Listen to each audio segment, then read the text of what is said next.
هم يحزنون واجعلني من عبادك الصالحين واجعلني من الذين لا خوف عليهم ولا هم يحزنون। এই দোয়া পড়তে হবে এবং এর পাশাপাশি আপনাকে কালেমা শাহাদাত পড়ে নিতে হবে। আশহাদু আল্লা ইলাহা ইল্লাল্লাহ ওয়া আশহাদু আন্না মুহাম্মাদান আবদুহু ওয়া রাসূলুহু। যদি কেউ কালেমা শাহাদাত এভাবে পড়ে নেয়, আকা মাওলা রাসূলুল্লাহ সাল্লাল্লাহু আলাইহি ওয়াসাল্লাম বলে দিয়েছেন, আমার সাহাবীরা আমি রাসূলুল্লাহ সাল্লাল্লাহু আলাইহি ওয়াসাল্লাম জানিয়ে দিলাম, ওযুর পরে যদি কেউ কালেমা শাহাদাত পড়ে নেয়, আমার আল্লাহ পাক তার উপরে এত খুশি হয়ে যায়, এত খুশি হয়ে যায়, এত রাজি হয়ে যায়, ওই বান্দাটা ওযু করবার পরে যখন কালেমা শাহাদাত পড়ে নেয়, ওই বান্দিটি যখন ওযু করবার পরে কালেমা শাহাদাতটা পড়ে নেয়, আমার আল্লাহ পাক এত খুশি হয়ে যায়, এত রাজি হয়ে যায়, ওই বান্দার যখন মৃত্যু হয়ে যাবে, বান্দা যখন মওত হয়ে যাবে, বান্দা যখন মারা যাবে কিয়ামতের ময়দানে, ওই বান্দাটা বান্দিটা যখন কবর থেকে উঠে পড়বে, ওই মায়ের জন্য, ওই সন্তানের জন্য, ওই পুরুষের জন্য আমার আল্লাহ পাক আখিরাতে ঘোষণা করে দেবেন, এ বান্দা, আমার বান্দি, তুমি দুনিয়ার জমিনে ওযু করবার পরে কালেমা শাহাদাত পড়েছিলে, কালেমা শাহাদাত পড়েছিলে, আজ এই কিয়ামতের ময়দানে আমি আল্লাহ পাক তোমার জন্য ঘোষণা করে দিলাম, তোমার জন্য আমি আল্লাহ আমি হুকুম জারি করে দিলাম, যাও চলে যাও, আমার জাহান্নাম 7টা আর আমি আল্লাহ পাক বান্দা বান্দীদের জন্য জান্নাতগুলো রেখেছি 8টা, আমি আল্লাহ পাক জানিয়ে দিলাম, যাও চলে যাও, 8টা জান্নাতের যেটা ইচ্ছা সেই জায়গায় তুমি চলে যাও। জোরে বলতে পারলেন না সুবহানাল্লাহ? ওযু করার পরে যদি এই আমলটা যদি করতে পারেন, মা বলেন, ঘরের বিবি, মা, চাচিমা যারা আছেন, ওযুর পরে যদি কালেমা শাহাদাত পড়েন, আপনারাও যদি পড়েন, আমলটা যদি জারি থাকে, কিয়ামতের ময়দানে আমার আল্লাহ আপনাকে 8টা জান্নাতের ঘোষণা করে দেবে, যেটা ইচ্ছা সেখানে চলে যান। একবার জোরে বলুন সুবহানাল্লাহ। আমরা যারা এই কামারগাতির মানুষ, আমরা কিয়ামতের ময়দানে যদি এরকম ঘোষণা হয়ে যায়, কোন জায়গায় যাব বলেন? আরাবুল ইসলাম, শওকত মোল্লা, নওশাদ সিদ্দিকী, এদের পাশে যাব না? না, আমরা বলবো আল্লাহ আমাদের নবীজি যেখানে আমরা যাব সেখানে। একবার জোরে বলুন সুবহানাল্লাহ, আরো জোরে বলুন সুবহানাল্লাহ। আলহামদুলিল্লাহ। এজন্য খুব ভালো করে আমাদের ইবাদত বান্দেগি গুলো করতে হবে। একটু মহব্বতের সঙ্গে দরুদ শরীফ, আল্লাহুম্মা সাল্লি আলা সাইয়্যিদিনা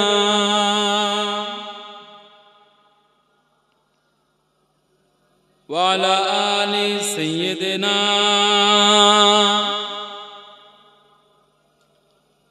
আপনাদের এই মাহফিলে আমি খোঁজ নিয়েছি কমিটিদের কাছে, যাদেরকে নিয়ে এসেছিলেন রান্না করানোর জন্য ঘোষপুর থেকে 3-4 জন রান্না নিয়ে এসেছিল, সব মোটামুটি দাঁড়িয়েওয়ালা মানুষ।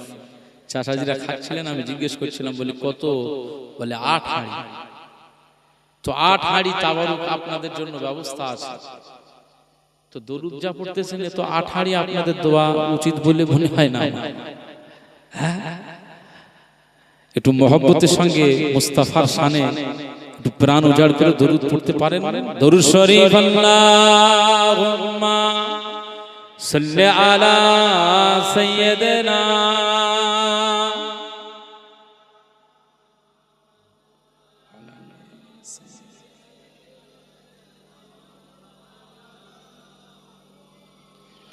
চাঁদ বলে আমি নই, তুমি নবী সুন্দর, ফুল বলে সুবাসিত নবীজির অন্তর।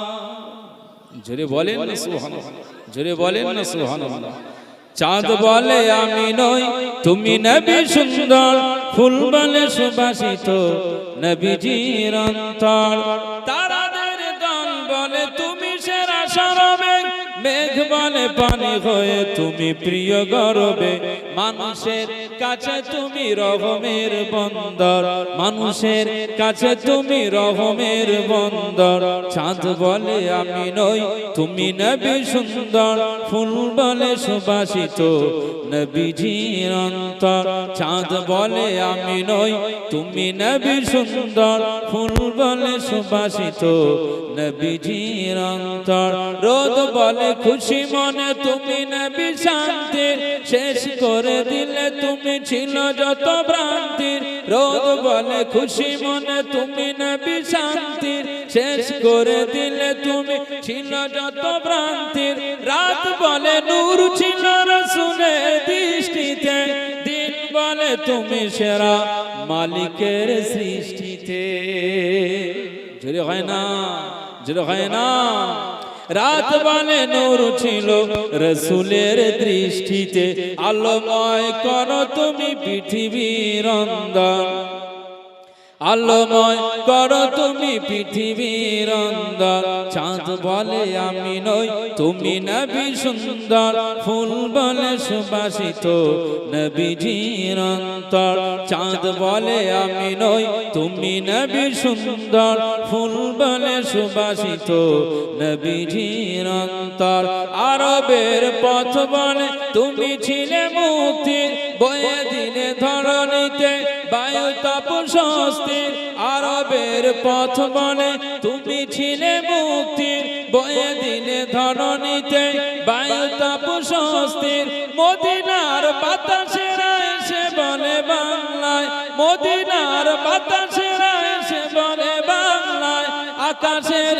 সুখ নামে প্রতিদিন রওজায় ভরে যায় সাকিনাতে মদিনার প্রান্তর ভরে যায় সাকিনাতে মদিনার প্রান্তর চাঁদ বলে আমি নই তুমি নবী সুন্দর ফুল বলে সুবাসিত নবীজির অন্তর চাঁদ বলে আমি নই তুমি নবী সুন্দর ফুল বলে সুবাসিত নবীজির অন্তর তারাদের দল বলে তুমি সেরা সরবে মেঘ বলে পানি হয়ে প্রিয় তুমি গরবে মানুষের কাছে তুমি রহমের বন্দর মানুষের কাছে তুমি রহমের বন্দর চাঁদ বলে আমি নই তুমি নবী সুন্দর ফুল বলে সুবাসিত নবীজির অন্তর চাঁদ বলে আমি নই তুমি নবী সুন্দর ফুল বলে সুবাসিত নবীজির অন্তর আল্লাহুম্মা সাল্লি আলা সাইয়্যিদিনা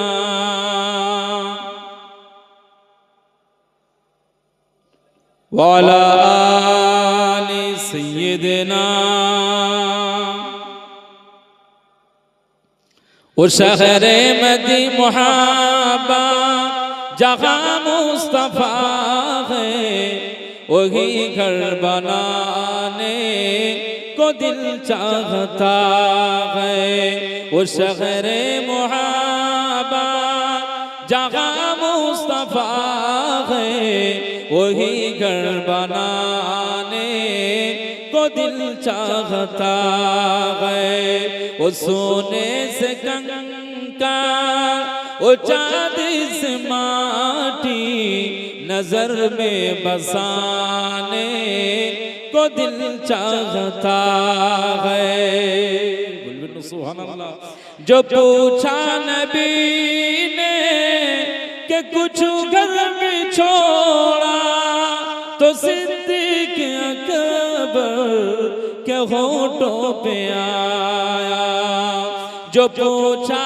नबी के कुछ घर भी छोड़ा तो सिद्दीक अकबर के होठों पे आया वहाँ माल दौलत क्या क्या हकीकत जहाँ जा लुटाने को दिल चाहता है वो शहरे मुहाब्बत जहाँ मुस्तफा है वही घर बनाने को दिल चाहता है।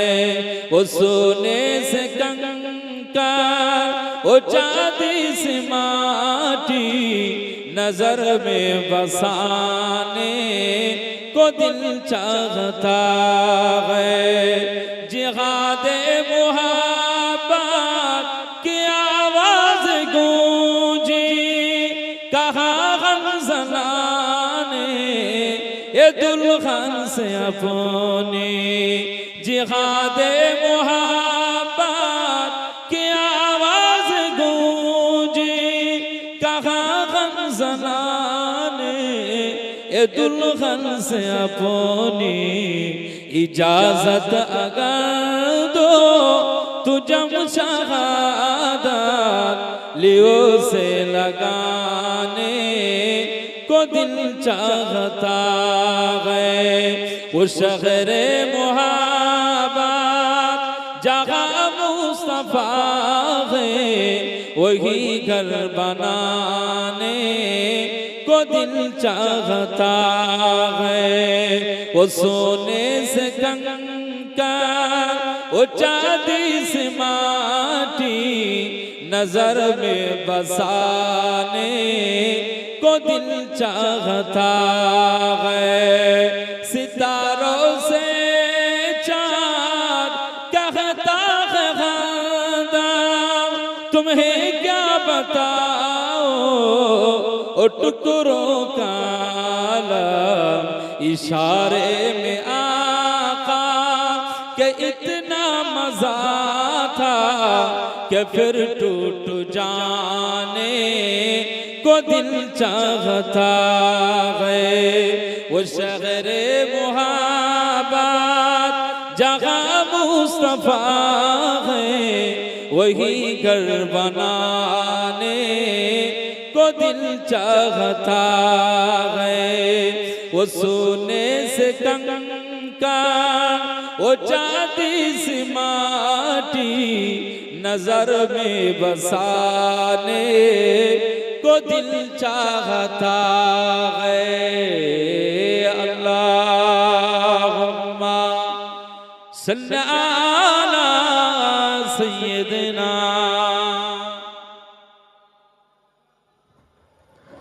व अला आलि सय्यिदना।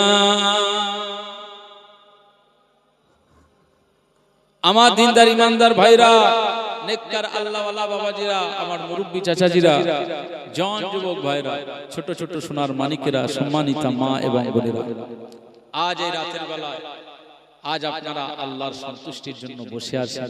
আলহামদুলিল্লাহ, যদি নিয়াত ভালো হয়, নিয়াত যদি খাস হয়, নিয়াত যদি আপনার বিশুদ্ধ হয়, নিয়াত যদি খাঁটি হয়, তো অবশ্যই আজ আপনি আল্লাহর সন্তুষ্টির জন্য এই মজলিসে ঢুকেছেন। আমার আল্লাহ আপনার উপরে সন্তুষ্ট হয়ে গুনাহগুলো মাফ করে দিয়েছেন। একবার জোরে বলুন সুবহানাল্লাহ।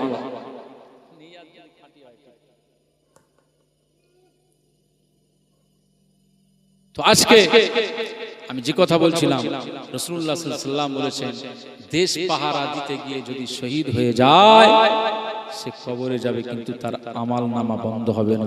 আমার আল্লাহ তাকে ঠিক আমল নামায় প্রত্যেক দিন, প্রতিনিয়ত, প্রতিটি মুহূর্তে আমার আল্লাহ তার আমল নামায় সওয়াব দিয়ে দেবে। একবার জোরে বলুন সুবহানাল্লাহ। মুসলমানের ছেলেরা, এ নবীর উম্মত উম্মতিরা, খুব খেয়াল করে শোনো। আজ আমি যে কথা বলতে চাইছিলাম, আল্লাহ নবীজি দুনিয়ার বাদশা হাবিবুল্লাহ কে, নবী জনাবে মুহাম্মদ রাসূলুল্লাহ কে সাল্লাল্লাহু আলাইহি ওয়াসাল্লাম মক্কা থেকে যখন মদিনাতে চলে যান, মদিনাতে দুইজন সাহাবী পাহারা দেওয়ার জন্য নিযুক্ত হয়েছিলেন। একজন হলো সাদ বিন আবি ওয়াক্কাস রাদিয়াল্লাহু আনহু, আর একজন সাহাবী ছিলেন মুহাম্মদ ইবনে মাসমালা রাদিয়াল্লাহু তাআলা আনহু। দুইজন মদিনা পাহারা দিতেন, আর অপরদিকে আমার নবীজির অসংখ্য সাহাবীরা এই দেশ পাহারা দেওয়ার জন্য, শহর পাহারা দেওয়ার জন্য নিযুক্ত ছিলেন। কোন কোন যুদ্ধের ময়দানে গিয়ে সাহাবীদেরকে দায়িত্ব দিয়ে দিতেন, তোমরা আজকে আজকে দিনটা পাহারা দেবে, আজকে রাতটা পাহারা দেবে। এ নবীর উম্মত উম্মতিরা খুব খেয়াল করে শুনুন, আকা মাওলানা রাসূলুল্লাহ সাল্লাল্লাহু আলাইহি ওয়াসাল্লাম ঠিক এমন একটা গাজওয়াতে, এমন একটা যুদ্ধের ময়দানে রাতের বেলায় পাহারা দেওয়ার জন্য দুইজন সাহাবীকে নিযুক্ত করেছিলেন। একজন মুহাজির হলেন, একজন সাহাবী হলেন মুহাজির সাহাবী হযরত আম্মার ইবনে ইয়াসির রাদিয়াল্লাহু তাআলা আনহু, আর একজন সাহাবী ছিলেন আনসারী সাহাবী হযরত ইবাদ ইবনে বিশর রাদিয়াল্লাহু তাআলা আনহু। দুইজন সাহাবী যখন রাতে জাগরণের জন্য তৈরি হয়ে গেলেন, দুইজন একসঙ্গে আলোচনা করতে লাগলেন, ভাই ও ভাই মুহাজির সাহাবী, ও ভাই আম্মার ইবনে ইয়াসির রাদিয়াল্লাহু তাআলা আনহু, দুইজন যদি একসঙ্গে রাত জাগে তাহলে দুইজন হয়তো একই সঙ্গে ক্লান্তিতে পড়ে যেতে পারে। দুইজন যদি ঘুমিয়ে টলে পড়ে যায় তাহলে শত্রুপক্ষ চলে আসতে পারে, আর আমার নবীজির উপরে চড়াও হতে পারে। ও ভাই মুহাজির সাহাবী, দুইজন আমরা একসঙ্গে জাগবো না, বরং কেউ একজন রাত জাগরণ করুক, আর একজন আরাম করে নিক, আর একজন আরাম করে নিক। যখন আমার ক্লান্তি চলে আসবে আর একজন আমি আরামে চলে যাব, আপনি আবার রাত জাগরণ করে পাহারা দেবেন। দুইজন সাহাবীর এই পরামর্শ, দুইজনের আলোচনা, দুইজন সিদ্ধান্ত করে নিলেন। মুহাজির সাহাবী হযরত আম্মার ইবনে ইয়াসির রাদিয়াল্লাহু তাআলা আনহু ঘুমিয়ে গেলেন, কিন্তু এখানে আনসারী সাহাবী হযরত ইবাদ ইবনে বিশর রাদিয়াল্লাহু তাআলা আনহু উনি রাত জাগরণ করছেন আর মনে মনে করতেছেন, আমি তো এই রাত্রি শুধু বসে থাকবো না, এটা হতে পারে না। আমার আল্লাহ আমাকে মানুষ করে পাঠালেন, আমার আল্লাহ আমাকে ইসলামের ঘরে পাঠালেন, আমাকে আমার আল্লাহ মুসলমান করে দিয়েছেন, আমাকে আমার আল্লাহ নবীজি সাহাবী করে দিয়েছে।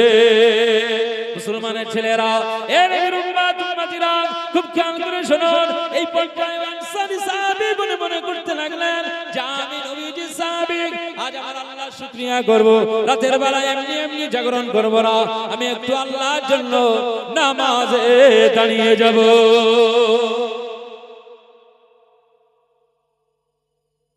নবীজির সাহাবী আনসারী সাহাবী রাতের বেলা সিদ্ধান্ত নিলেন, আমি ওযু করে নামাজ পড়ব। আল্লাহ আমাদের কি দরজা দিয়েছে, সুতরাং আল্লাহর শুকরিয়া যদি এই রাতের বেলা করতে পারি, এক পাহারার সওয়াব, দুই ইবাদতের সওয়াব, তিন আমার আল্লাহর শুকরিয়ার সওয়াব পেয়ে যাব। একবার জোরে বলুন সুবহানাল্লাহ। আর আমাদের ইবাদত নেই, শুকরিয়া নেই, পাহারাও নেই। আমার মেয়েটা কি করতেছে, পাহারা দিই না। আমার ছেলেটা কি করতেছে, আমি পাহারা দিই না। আসে না নেই? নিজের বিবি কি হচ্ছে না হচ্ছে সেগুলো পাহারা দেওয়ার দরকার আসে না নেই? বলে আল্লাহু আকবার। এই জামানায় যে সমাজে মোবাইলের মতো একটি প্রযুক্তি টেকনোলজি আমাদের হাতে চলে এসেছে, এই সময়টা অনেক কঠিন সময়। আপনার বিবি আপনার কাছ থেকে অনেক কিছু হাতিয়ে নেবে, অনেক টাকা পয়সা আপনার থেকে ভুল ভালিয়ে নেবে, কিন্তু পরক্ষণে দেখা যায় সেই বিবিটার আপনার থাকে না। কোনোদিন আপনি কাজে গিয়েছেন, বাড়িতে এসে শুনছেন যে বিবি কার সাথে চলে গেছে। কথা শুনতে খারাপ লাগছে, কিন্তু এরকম ঘটনা ঘটছে না? ঘটনা বলে তাহলে পাহারা দেওয়ার দরকার আছে। ইসলামের জন্য আমাদের মায়েদের জন্য পর্দার বিধান করেছেন। ইসলাম এই জন্য কোরআনের সূরা নূর পাবেন, কুল্লিল মুমিন ইয়াগুদ্দু মিন আবসারিহি। আমার আল্লাহ বললেন, আয় আমার হাবিব আপনি জাতিকে লক্ষ্য করে বলেন, মুমিনদেরকে বলে দেন, মুমিন মানে আমরা পুরুষ, আর মায়েদেরকে বলা হয় মুমিনা। আমাদেরকে মুমিন বলা হয়, মায়েদের কি বলা হয়? মুমিনা। আল্লাহ পাক তার নবীকে বললেন, আয় আমার হাবিব আপনি মুমিনদেরকে বলে দেন ইয়াগুদ্দু মিন আবসারিহি। তারা যখন রাস্তায় চলাফেরা করবে, এই যাতায়াতের পথে কোন নারীর যদি সামনে পেয়ে যায় তার দিকে যেন দৃষ্টি না দেয়, চোখ তুলে না তাকায়, বরং দৃষ্টি যদিও বা চলে যায়, ইয়াগুদ্দু মিন আবসারিহি, তারা যেন তাদের দৃষ্টিটাকে নিম্নগামী করে নেয়। একবার জোরে বলুন সুবহানাল্লাহ। অপরদিকে আমার আল্লাহ বললেন, ওয়াকুল লিল মুমিনাত ইয়াগুদুনা মিন আবসারিহিন। আল্লাহ বললেন, আয় আমার হাবিব, আপনি এই জাতিকে বলে দেন যে সমস্ত মহিলারা মুমিন হয়েছে, মুমিনা হয়েছে, এই মুমিনাদেরকে আপনি বলে দেন তারা যখন পুরুষ মানুষ দেখবে সেই পুরুষ মানুষের দিকে তাকাবে না, বরং যদিও তাকিয়ে ফেলে তাহলে ইয়াগদুদনা মিন আবসারিহিন্না, তারা তাদের দৃষ্টিটাকে যেন নিম্নগামী করে নেয়, নিচের দিকে করে নেয়, তার দিক থেকে মুখটা যেন ফিরিয়ে নেয়। একবার জোরে বলুন সুবহানাল্লাহ। তাহলে এত সুন্দর একটি স্পষ্ট ক্লিয়ার আমাদের জন্য আল্লাহ সংবিধান দিয়েছে, পুরুষ নারীর দিকে তাকাবে না, নারী পুরুষের দিকে তাকাবে না। আর আজকে আমরা যদি অনেক মানুষ আছে, অনেক ব্যক্তি আছে যে অটো স্ট্যান্ডে গিয়ে বসে থাকে, বুঝছেন না, টোটো স্ট্যান্ডে গিয়ে বসে থাকে, সময় পার করতে পারে না, ওখানে গিয়ে বসে থাকে। আল্লাহু আকবার। মোবাইলে এজন্য এটা সাংঘাতিক ব্যাপার, এই যে এতে খুললেই মেয়ের ছবি পাবে, খুললেই মেয়ের ছবি পাবে। আর আমাদের কিছু মেয়েরা আছে মুসলিম নামী, কারো নাম ফাতেমা, কারো নাম পারভিনা, এভাবে বহু মেয়েরা আছে, তারা এই ফেসবুকে টাকা ইনকামের একটা পন্থা আছে, শর্ট ভিডিও করে, ছোট ছোট ভিডিও করে ছাড়লে, পেজ থেকে ছাড়লে টাকা ইনকাম করা যায়। তারা ব্লগ বানায়, রেস্টুরেন্টে যাচ্ছে, কি খাচ্ছে না খাচ্ছে, তারা স্বামী স্ত্রী ব্লগ বানায়, দুইজন স্বামী আর স্ত্রী দুইজনকে একটু ভিডিও করে নিল, কি খাচ্ছে। আজকে আমরা এই কলকাতাতে আসলাম, আজকে অমুক হোটেলে রেস্টুরেন্টে ঢুকে পড়লাম, এই রেস্টুরেন্টে আমরা আজ বসলাম, একটু বিরিয়ানি খেলাম, আমরা আমাদের এলাকাতে খাই কিন্তু এখানে এসে বেশ সুন্দর লাগলো, আজকে আমি আর এই ফাতেমা আমার সাথে আছে, আক্তার, ফাতেমা আক্তার, এই যে দুজন একটা ব্লগ করে একটা ভিডিও করে নিয়ে ফেসবুকে ছেড়ে দিল দুজন। এই ফেসবুকে বহু মানুষ দেখবে, আমাদের মুসলিম ছেলেমেয়েরাই ওতে লিখছে, মাশাআল্লাহ খুব সুন্দর লাগছে ম্যাম, খুব সুন্দর লাগছে বৌদি, খুব সুন্দর লাগছে ভাবি, তোমাদের ভিডিও খুব সুন্দর লাগে, এরকম ভিডিও আরো দাও। তাহলে ওই মেয়েটা আরো উৎসাহিত হবে, গায়ে কাপড় নেই, কিচ্ছু নেই, ওইভাবে ভিডিও আরো তৈরি করবে না, করবে না। আর এর থেকে একটা ইনকাম হচ্ছে, স্বামী দেখতেছে তো আমার তো ভিডিও যাচ্ছে আর আমার বিবিরও ভিডিও যাচ্ছে, দুজনের চেহারাগুলো মানুষ দেখছে, আমার সুন্দরী বউটাকে সবাই ভালো বলছে, আবার টাকাও পাচ্ছে। সুতরাং রাজমিস্ত্রির কাজ করে আর কি হবে, আর রং মিস্ত্রি রং টেনে আর কতদিন চালাবো, ইতি তো হাজার হাজার টাকা ইনকাম, এই টাকাটা হারাম হয়ে যাবে। দুনিয়াতে অনেক আরাম আয়েশ করবে কিন্তু আখিরাতের কোনো স্থান হবে না। এজন্য মায়েদের সাবধান থাকতে হবে, মা বোনেদেরকে পর্দায় থাকতে হবে। মুসলমানের ছেলেরা, এর উম্মতিরা খুব খেয়াল করে শুনুন, আজকে আমার গাতির মানুষ আপনারাও যেমন ভাঙড় ব্লকের মানুষ, বিধানসভার মানুষ, আপনাদের এমএলএ যেমন নওশাদ সিদ্দিকী, ঠিক আমাদের এমএলএ নওশাদ সিদ্দিকী, মনে রাখতে হবে আমিও একই এলাকার মানুষ। আজ আপনাদের খিদমতে এসে এই যে কথাগুলো বলছি, আসলে এই কথাগুলো বলে আমি বাহাবা কুরানোর জন্য বলি তা নয়, বরং আজকে আমরা দায়িত্ব পেয়েছি, আজকে আমরা আলিম গোলাম, হাফিজ গোলাম, মাদ্রাসাতে পড়াশোনা করলাম, ইলম চর্চা করলাম, এই ইলমটাকে সমাজের কাছে পৌঁছে দেওয়ার দায়িত্ব আল্লাহ দিয়ে দিয়েছেন। তাই সমাজে নবীজিকে লক্ষ্য করে জিজ্ঞেস করা হলো, ইয়া রাসূলুল্লাহ, ইয়া হাবিবাল্লাহ, হুজুর খায়রুকুম মান তাআল্লাম, হুজুর পৃথিবীর জমিনে সবচাইতে ভালো মানুষকে? আল্লাহ নবী বললেন, খায়রুকুম মান তাআল্লামাল কুরআন ওয়া আল্লামা, পৃথিবীর জমিনে সবচাইতে উত্তম ব্যক্তি হলো, শ্রেষ্ঠ ব্যক্তি হলো যে কোরআন শিখলো আর মানুষকে কোরআন শেখালো, ওই ব্যক্তিটাই একজন শ্রেষ্ঠ ব্যক্তি। এর উম্মতিরা, আকা মাওলানা রাসূলুল্লাহ সাল্লাল্লাহু আলাইহি ওয়াসাল্লাম বলেছেন, আসলে এই কথাই বলতে চেয়েছেন, যিনি শিক্ষা অর্জন করলো আর সেই শিক্ষাটা জাতির কাছে পৌঁছে দিল, ওই ব্যক্তিটাই হচ্ছে একজন উত্তম ব্যক্তি। সুতরাং আজ আমি আপনাদের খিদমতে এই দায়িত্বটা পেলাম, আপনাদের কাছে ডিস্ট্রিবিউট করার চেষ্টা করছি। আজকে আমার বাড়িতে আমি নিজে যেমন আমল করার চেষ্টা করি, আর আল্লাহ যেন বেশি বেশি আমল করবার তৌফিক দান করেন। ঠিক তেমনি ভাবে আজ আপনাদের কামারগাতিতেও বলে যায়, আপনারাও আমল করবেন, আপনারাও ইবাদত করবেন আল্লাহর জন্য, আমার আল্লাহর জন্য করবেন। আমার আল্লাহ পাক আপনাদের উপরে খুশি হয়ে যাবে, রাজি হয়ে যাবে, সন্তুষ্ট হয়ে যাবে। আমার আল্লাহ পাক আপনাদের উপরে এত খুশি হয়ে যাবে, আপনি মারা যাবেন, আপনার ইন্তেকালের পরে, আপনার মরণের পরে আমার আল্লাহ পাক আপনার মতো একজন ঈমানওয়ালা বান্দা, ঈমানওয়ালা বান্দির কবরটাকে আমার আল্লাহ জান্নাতি বানিয়ে দেবে। এই জন্য তো ওয়াজ নসিহত করা, আমল করতে, আমাদের আমল করতে।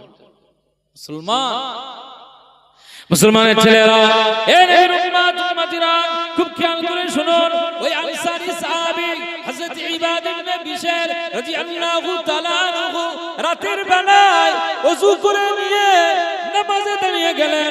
নামাজের মুসাল্লায় দাঁড়িয়ে যখন গিয়েছেন, নামাজের মুসাল্লায় যখন কিরাত শুরু করে দিয়েছেন, কামারগাতির মানুষগুলো শুনে নেন, মনে রাখতে হবে নামাজের কিরাত পড়া হলো ফরজ, কিরাত পড়া হলো ফরজ। যখন আপনি যদি কিরাত না জানেন, ফরজ আদা হলো না। কিরাত না জানলে কি হবে না? ফরজ আদা হবে না। ফরজ না আদা হলে নামাজও হবে না। এজন্য কিরাত আপনাকে পড়তেই হবে। আল্লাহ নবী সাহাবী হযরত আনসারী সাহাবী বিশর ইবনে ইবাদ ইবনে বিশর রাদিয়াল্লাহু তাআলা আনহু নামাজে দাঁড়িয়ে কিরাত পড়ছেন, কিরাত পড়ছেন, কিরাত পড়ছেন, না রুকুতে যায় না, রুকুতে যায় না, রুকুতে যায় না, নামাজের কিরাত আদা করতেছেন। এমন সময় শত্রুরা চলে এসেছে।